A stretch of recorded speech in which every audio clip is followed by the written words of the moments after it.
Pesaingnya Redmi Note 13 series dari Infinix akhirnya meluncur juga nih di Indonesia.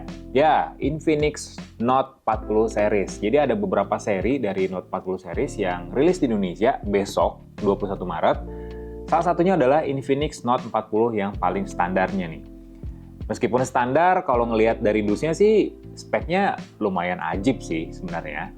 Jadi kita buka isi boxnya apa aja, dan sekaligus kita first impression aja. Yuk!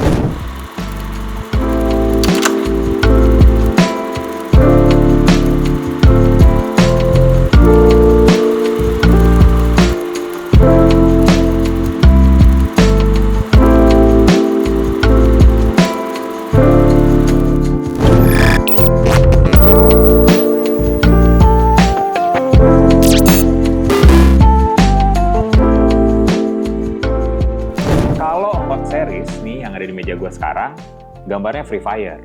Karena memang cocoknya sih HP sejuta atau 2 jutaan ya buat bocil FF ya. Kalau ini Note 40 series lebih ke Mobile Legends. Karakternya sih Matilda ya kalau nggak salah. Iya, Matilda. Oke. Dusnya rame. Kesan pertama gue ngelihat dus dari Infinix Note 40 ini kebilang rame. Di bagian belakangnya ada beberapa fitur utama dari smartphone ini. Salah satunya yang paling menarik adalah 20 watt wireless smart charge. Ini menarik sih. Gue yakin Note 40 series ini harganya sekitar 3 jutaan. Kalau bener 3 jutaan dan punya fitur wireless charging berbasis magnetik, mirip-mirip kayak iPhone generasi terbaru, ini fitur yang menarik sih di kelasnya ya. Terus juga fast charging 45 watt, layar 120 Hz AMOLED, prosesor Legend masih dipakai Helio G99 tapi udah ada embel-embel Ultimate, bukan lagi speaker berbasis Dolby Atmos gitu ya, yang udah dituning Dolby Atmos atau Harman Kardon, tapi ini pakai JBL. Kameranya 108 megapiksel dan desain yang bezel-less. Oke, kita buka aja. Oh iya, unit yang gua unboxing sekarang RAM-nya 8GB yang bisa ditambah 8GB jadi 16GB nih. Terus juga memori 256GB.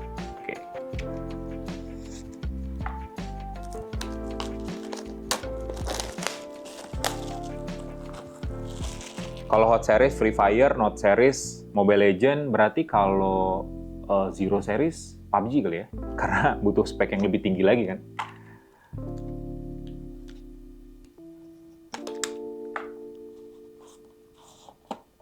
Wah, ternyata di dalamnya ada dua. Wow, satu paket. Jadi satu paket dus ini kita dapat dus lagi. Isinya Mag Power. Jadi kayak power bank. Oke, kita lihat aja nanti ya.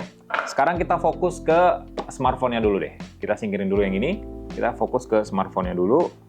Unit yang kita buka sekarang warnanya Titan Gold. Warna emas. Emas Titan. Emas Monster. Oke, kita siniin. Ini dia unitnya. Infinix Note 40. Kita simpan dulu buat yang terakhir. Terus juga di sini ada stiker. Ini lebih ke apa ya? Lebih ke ngebahas soal kemampuan dari Infinix Note 40 sendiri sih. Ya terserah sih kalau buat usernya buat nempelin stiker ini di laptop atau gimana. Cuman ada sih beberapa yang menarik ya. Yang kayak gini. Dulu. Terus juga ada petunjuk penggunaan sama kartu garansi sih ini. Wah, ada kode redeem nih. Bunyiin dulu lah, ada kode redeem nih. Komen biar gue kasih nih kode redeemnya, oke? Nih, kalau nggak percaya. Tuh, nih di sini nih kode redeem. Komen ya, ntar kita bagi kode redeemnya. Siapa tahu kan dapat karakter spesial. Lengkap nih, Infinix tuh selalu lengkap. Infinix Tecno tuh selalu lengkap kalau ngasih aksesoris di dalam box pembelian. Dapat tempered glass cuy. Kapan lagi coba beli HP dapat tempered glass? Tuh. Asli ini. Terus juga apa ini? Tuh, dapat sampai ke tisu-tisunya juga nih, tisu buat masang tempered glass-nya. Tuh, seniat itu loh Infinix. Ketika ada smartphone yang ngasihnya hampir batangan, ini Infinix masih lengkap.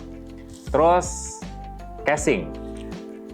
Gue sebenarnya Mag Charge ini ya memang ngingetin kita dengan fitur salah satu fitur dari iPhone generasi terbaru, apalagi ya di sini nih bentukannya. Jadi ntar desainnya iPhone tuh nggak eksklusif lagi ya. Jadi Android pun udah punya nih fitur-fitur kayak gini. Oke, keren-keren.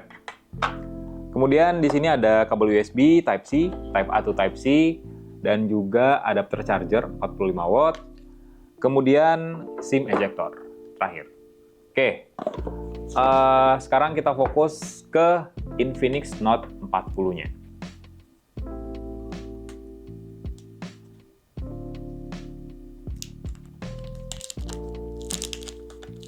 Wih, wow, oke. Kesan pertama gua megang smartphone ini ada dua sebenarnya. Pertama bulky, ini gede sih dan serba flat. Dan yang kedua adalah kok bingkai kameranya kok kayak gede banget gitu ya. Kayak kelihatan kaku dan juga gede banget gitu.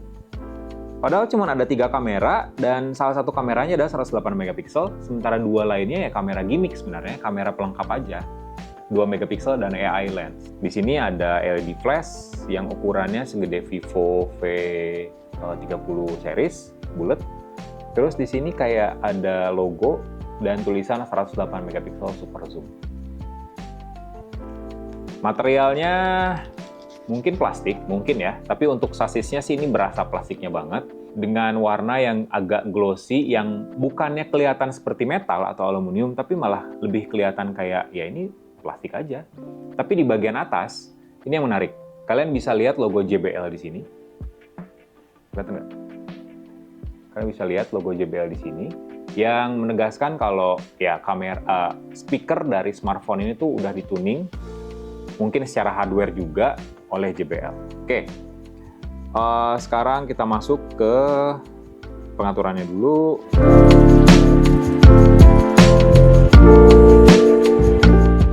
Ini dia tampilan utama dari Infinix Note 40. Jadi layar smartphone itu AMOLED. Beda dengan Infinix Note 40 Pro ataupun Note 40 Pro Plus, layarnya dibikin datar. Kalau seri yang di atasnya, layarnya dibikin melengkung. Meskipun datar, kelihatan di sini. Kalau bezel kiri kanan atas bawahnya itu simetris, tipis. Resolusinya Full HD Plus dan refresh rate-nya 120 Hz. Kemudian gue udah pasangin Infinix Note 40 ini dengan casing charge-nya. Jadi mumpung udah dipasang nih ya, sebelum kita bahas ke spesifikasi lainnya, sekalian aja kita buka nih Mac power-nya. Kalau dilihat dari dusnya, ini adalah wireless charger dan portable battery, jadi power bank. Power bank ini punya output maksimal 18 watt, tapi untuk wireless charging-nya maksimal di 7,5 watt. Jadi memang berada di bawah daya maksimal yang didukung oleh si Infinix Note 40 ini. Kapasitasnya sendiri 3020 mAh, jadi udah lumayan lah ya untuk sekali ngecas atau ya buat backup aja ketika smartphone lu bener-bener udah lowbat, tinggal pasangin ini. Oke, kita buka.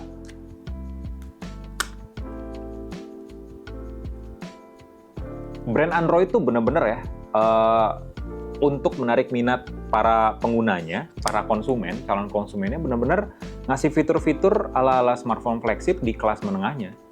Jadi ya sekarang udah kayak smartphone flagship tuh bisa dibilang ya cuman menang di spek yang tinggi aja sih. Ya dengan experience yang lebih maksimal, tapi ada beberapa fitur di kelas flagship yang memang udah dibawa ke smartphone kelas menengah. Salah satunya adalah wireless charging dengan berbasis magnetik. MagCharge. Wih. Oke. Kayak gini. Nah, kayak gini power bank-nya. Kalau ditempel ya kayak gini jadinya. Otomatis dia bakal kok nggak ngecas? Bentar. Oh, ini nyalain dulu. Bentar. Kita nyalain dulu. Nah, ini udah nyala ya. Ini nyala. Tempelin di sini. Langsung keluar wireless charge. Ih. Keren nggak sih? Lihat, di belakangnya ternyata nyala loh. Ini tuh bukan LED flash doang, ternyata ada RGB. Ada indikator RGB kayak smartphone gaming gitu. Nih ya. Ini lepas ya. Dia nyala.